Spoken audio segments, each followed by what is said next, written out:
Ambassador to Liberia, Director General of the Foreign Service, and Assistant Secretary of State for African Affairs. Ambassador Thomas-Greenfield understands at her core that foreign policy is about forging connections and building relationships.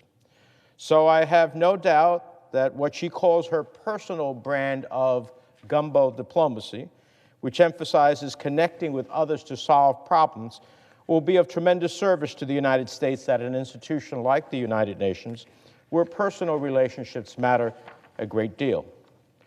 Our country is truly fortunate that the ambassador has agreed to return to public service, especially at this critical moment. We face an array of formidable challenges, both around the world and at the UN, that demand someone with her skills and commitment to democracy, good governance, human rights, and anti-corruption. Over the last 4 years, the United States has accrued more than $1 billion in peacekeeping arrears, tried to pull out of the World Health Organization in the middle of a pandemic, undermined international protections for women, girls, and LGBTI individuals, defunded or cut funding to key agencies like the UN Population Fund and the Office of the High Commissioner for Human Rights, and pulled out of the Paris Climate Agreement. Meanwhile, China and other authoritarian countries have filled the vacuum left by our absence. We must regain U.S. leverage and influence at the Security Council, where Russia and China have used their veto powers and ability to bully non-permanent members to stymie the Council's work. They have shielded abusive regimes like the criminal dictatorship of Nicolás Maduro in Venezuela and the government of Burma, which committed genocide against the Rohingya. Our loss of influence at the Security Council under the Trump administration was on full display in the disastrous attempt to end the UN arms embargo on Iran, where the U.S. could muster only, to extend the UN arms embargo on Iran, where the U.S. could muster only one other vote of support on the Council. One other vote, including some of our most long-timed allies, Germany, France, Great Britain, to mention a few. It was an embarrassment, an embarrassment.